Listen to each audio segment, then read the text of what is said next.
What's up, guys? Welcome to Box to Box Football, and we're here for another Euro special. It's coming to an end now, unfortunately. A whole month of football. Enjoyed it. So many incredible moments in this Euros. But the one big thing that could possibly happen is, Jack, England might win the Euros. In all my days. They might. Like 1966 might be erased from everyone's memory if this happens, But Jack, it's actually a real possibility that England can win the Euros. Yeah. And my thing is this: from here right now, does England have to win the Euro? Is it like if they don't win this right now, the biggest disappointment in years? Oh yeah. I don't think you can, go down the checklist of 99% of your games are at Wembley. You play against weaker opposition basically throughout the whole tournament. Even Germany, this is the worst Germany team we've seen in like 20 years, right? The rest of the games, the quarterfinal game, the only away game you play is against Ukraine, and it's their first ever Euro quarterfinal, right? Denmark, okay, ranked 10th in the world, whatever, but Denmark, really? This isn't a historic, to be feared kind of level of team like the Italy, Spain's, France's, Germany's of the world. And then when you get to the final, this isn't the 2008, 2010, 2012 Spain team you'd be facing. And this isn't the kind of World Cup winning, Italy team. It's a disappointment, I think, if you lose a final to Spain. A hard-fought final against that Italy team, I think I'd tolerate. But the problem, James? It's the location of the final.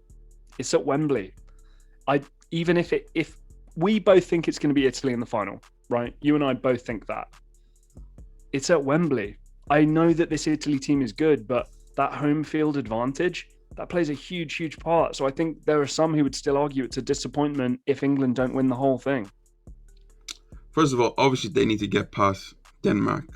But if they don't get past Denmark, what type of cloud do you think it holds on this England team if they fail to get past Denmark and fall at another semi-final stage? Again, you can say, oh, well, made it to a semi, great, and it's like, well, yeah, fine. But it's not like at any point we've had to really beat a team who's been better than us or kind of equal to us along the way. I really do believe that. So of course it would be a huge, but James, even Germany, I'm sorry, but this Germany team is not on England's level in terms of quality. No. I don't think so. Gundogan, Kroos. Who's just retired from international football. Gundogan would walk into this England midfield. I'm not so sure about that. I'm really not so sure about that. In terms of a setup, in terms of a style of man, player like player for player, who's better, Declan Rice or for this England team, Declan Rice. For this England team, Declan Rice. James, don't be held hostage by one good season at Manchester City. Jack, we didn't really know who Gundogan was. Champions League finalist for Borussia Dortmund. He dominated it in the Bundesliga. This guy's been doing it for years. Come on, Jack. James, no, you can't. You are getting into a horrible habit of not applying a context and an environment to a situation. Just because a player's good doesn't mean they work in a certain team. No. I asked you who is I asked you who is better, right? Declan Rice or for who? For England? Who is better, Declan Rice or Gundogan? Overall, yes. Gundogan. Okay, that's all. Yeah, but James, for this England team, which is your point. Yeah, but we can make does a player fit? James, you just said Ilkay Gundogan would walk into this England team. Yes, I'm here to tell you, he wouldn't. What ahead of Kevin Phillips and Declan Rice? Not in this England team that Gareth Southgate is playing. No. I don't know about that, but okay, no, let's carry on. We'll have that debate later on. You need to stop being a prisoner of the moment. I'm not being a prisoner of a tactical system and an environment in which a player plays in. He's a Man City Pep Guardiola player, James. Jack, did you not see him play for? Did you not see him play for Jurgen Klopp? Did he not play for Jurgen Klopp? Him and Nuri Sahin. How long ago was that? And also, what's Nuri Sahin doing right now? Jack, It's not the they were still same. very, very, very, very successful. To say that, oh, he's just played in a Pep Guardiola system. Jack, this guy played football before he joined Man City at a very, very high level. So just to look at him and just say Pep Guardiola, that's not. I think that's really unfair for a player at that He was standard. also not picked to start in that Germany team. I mean, you tell me. Like, is he that great if he's not starting against those guys who are in there? I don't know. You tell me. Well, I know for a fact he would definitely walk into that England team. He would You're definitely walk so into that. wrong. I'm not having that, Jack. He would definitely walk into that England team. No, he would not. The role in which Rice and Calvin Phillips are playing. No, he wouldn't. No, he wouldn't. If Pep Guardiola was manager and you had all that money to spend and all that talent, maybe we'll talk. But in Do you this know what? England team, the way they're set up, no. No, we're talking about England right He now. doesn't. He doesn't. He doesn't walk into a Germany team that lost 2-0 to a team with Rice and Phillips in. So Well, Jack, he that actually should played take the something. majority. He actually played the majority of games for Germany. If you get that right. Yeah, He but he lost. he was not picked in the most important game of the tournament. Who lost 2-0 to England with the two midfielders who he was playing against were Rice and Phillips. So that makes them better than Gundogan. Gundogan wasn't on the pitch to go against them. So you tell Well, me. Jack, Tell you me need how he's feeling content. from the Jack, bench. Jack, remember you need also content in that. But just just carry on in like looking at this England team. We can argue on where they rank all time with like England teams in like quality of like over other England teams. But Jack, as an overall squad, would you say this is probably England's best team since probably 2004 or six? Uh, it, I I think the problem is, and we all get hung up on this, me included, and I'm sure you do too. You romanticize the past. You romanticize the past. I don't think you could tell me as a younger man that Harry Kane is better than Rooney or Shearer or any of those legends from back in the day, right? Or Michael Owen in his prime. He won a Ballon d'Or. Like, you can't tell me that Kane's better, but again, he's starting for this team and they've made it to a semi and they'll probably make it to a final. You can't tell me that Sterling is better than, Bex and like these guys from the past and all this stuff. You can't tell me Maguire and Stones are better than Ferdinand and Terry, but again, the success is there to be seen, James. And you and I can debate all we want about the ease in which it's going to be the path to the final and all this kind of stuff. I'd like to say yes, but I'd also, like to touch on something that you've made a point of recently.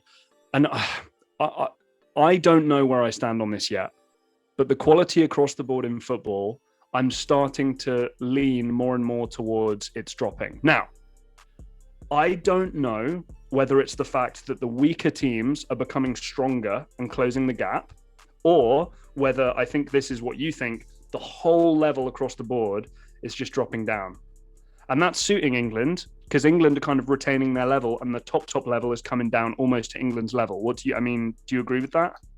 I just think the quality overall has dropped, and I think the standard in like the way we measure players have just completely dropped. Like, go on, Jack. Do you think that's relative across the board, or do you just think the top guys have dropped? I think that's relative across the board. If I'm being really? truthfully Okay. honest, I don't think teams are at the level that they used to be. Like even like certain teams like the Switzerland team right now is like, it's good. But are you going to compare it to the time that they had Henrik Larsson, Freddie Ljungberg, Zlatan Ibrahimovic? Are you going to compare Greece when they won it in 2000 in like four? The levels drop, but the fact of the matter is that England are at this level at this moment of time, and they are one of the best, and they are proven to me now to becoming what they're reminding me of now is a German team who, when they step into a tournament, the minimum expectation is a semi-final, and that's where England are getting to now. It's the minimum expectation right now. It's a semi-final. The next World Cup right now, oh my days, Jack. If you every continent alive is gonna be, if England don't win this thing, it's the biggest disappointment ever. But that's the expectation that this team has put upon the British nation now. Do you not feel though that there was a certain England, level of not British. do you not feel that there was that level of expectation prior? Or do you think that level of expectation was there to such an extent that it was actually crippling, and that's Jack, why? I felt going into that 2018 World Cup, the expectation was completely low after that Iceland game. People gave up on England. Like, I remember watching that game and just thinking like, wow, I've never seen a Yeah. team actually run out of ideas on a football field, and that was the first time. Like generally, like I was watching it thinking they have no clue what is going on. They look petrified, and I felt all of England lost hope. But Yeah, the James, last World Cup, I was in Barcelona wearing an England shirt at a bar. Trust me, that wasn't great. That wasn't yeah, fun for me. listen, I definitely don't doubt that. But where this team has put themselves right now, they are now put themselves in an area where they are up there with the best, and now they're gonna think that they can compete with teams like Brazil, teams like Argentina at the highest of levels, and not be one where we could have a chance. No, we're gonna go in there as favorites. What I don't think that they're the favorites against Brazil or Argentina, but that's the what expectations now. what bothers me though, James? I think we'd probably be favorites against Argentina. I don't know about Brazil. I can't speak on Brazil. But what bothers me, James, is, and I know you'll disagree here because of the Germany game, but I still don't think England have bested a team on their level or better. And listen, here's the thing. England beat Italy at Wembley. Okay. Yeah. I'm still gonna sit here, rightly or wrongly, but I'm still gonna sit here and tell you it was at Wembley. I'm still gonna say that. If it was at the Puskás Arena, right, in Hungary, and England went out there, split crowd, whatever, in a different environment, in a neutral environment, and beat Italy, I would say there's a team that is as good, if not better than us, and we beat them. There you go. Maybe it's just my approach and the way I'm looking at things. I still, from the World Cup nearly 3 years ago now, no, it is 3 years ago, Jack, you idiot. 3 years ago, I still feel like this England team has not been tested at that top level. And the first time they did get tested, James, against Croatia, they were out of the tournament. But I feel like that this Germany team is better than that Croatia team. I agree. If I'm being truthfully honest, I agree. I don't think this Germany team is. I don't think England is that superior to this Germany team. I get it. If you say England are just a bit better than them, yeah, but it's not like it's hell It's for not leather. fast. I know. It's still Yeah. it's still a level playing field. The quality of player that they have, quality of player that you have, is quite to me it's quite similar. Kai Havertz. I know you're gonna say Timo Werner and all that, like Serge Gnabry's. It's to me a quite level playing field. You bested a Germany team, and Jack, a couple years ago in 1996, you failed to do that. You've been able to do that quite convincingly, and that's impressive. Wembley or not Wembley, 20 years ago, 24 years ago, you were in Wembley, and then you still failed to do it. So the credit you have to give this England team is immense, because they managed not only. What would be your takeaway, just quickly, if I would say to you that England's only World Cup and England's only Euro they had to win in their own country? What would be your kind of opinion or take on that? I think it's harder to win at home. I genuinely do believe it's harder to win at home, because the expectations just heighten that bit more. It makes everything. I know you say, it's a bit easier traveling and all that sort of stuff. The expectations rise so much. It's that, Jack, we don't see too many home nations win. Yeah, France didn't, did they? But fairness, in 1998, France did win it. But Jack, it made everything hard for them. Right. Like, being at home, it makes things hard for you. So I have a thing that it doesn't make a difference where the tournament is, home or not home. Jack, when you win an international tournament, to me it's the hardest thing to do, because not many teams get to do it.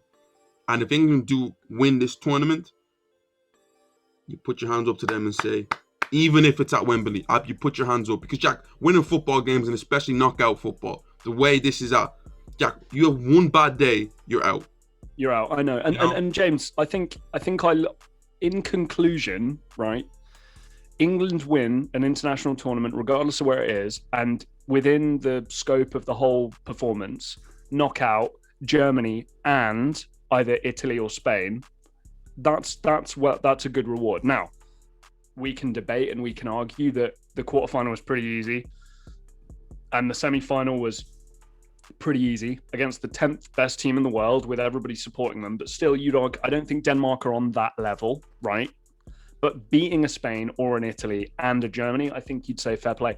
Maybe it's just me, but I would still look at the fact that England have only won their international tournaments on home turf. And to me, I know that you disagree, and I understand your view, and I totally acknowledge your view. I'm not saying you're wrong. The expectation goes through the roof.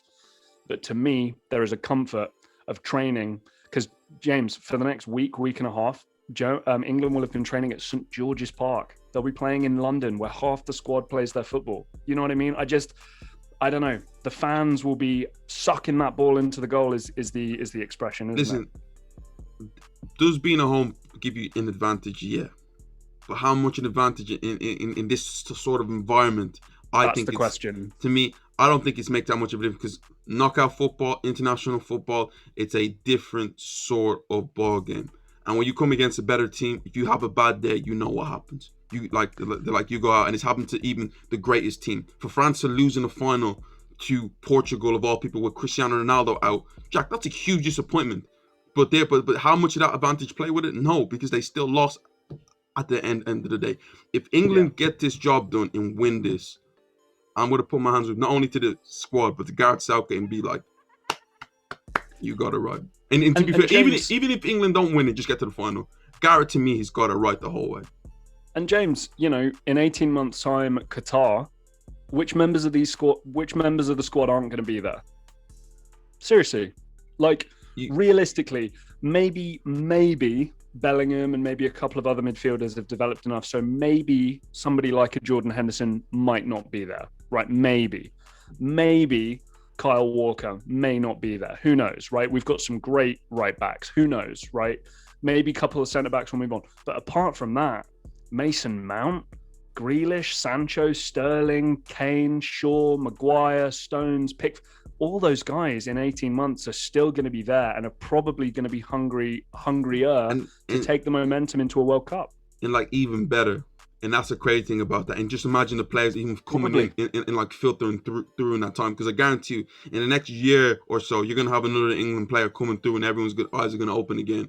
So England's chances are going to be even better. Bellingham might be, what's he going to be, 19 at that point? Still probably playing Champions League football 19, for Borussia Dortmund? Yeah, 19. It's crazy. But, guys, tell me what you think right now. If England don't win the Euros, is it going to be a disappointment? Who's better, Gundogan, Rice? Let's beat Denmark first. Yes, okay? Because listen, I'm not saying you're doing this. I'm not saying you're doing this, and I'm not trying to say I'm doing this, but I do feel like there's a certain we beat Germany and we won at the Olympico. Now we'll just go to the final. It's there's a serious team who we got to beat. Jack, you're totally right. Take every game at a time, because every game is different, and you never know what's going to happen. It's football. Football has bit me on the ass about 1,000 times. So, guys, we never know. Let's see what it's like. Thanks for watching. This is Box to Box Football. Please hit that subscribe button, and we will see you next time.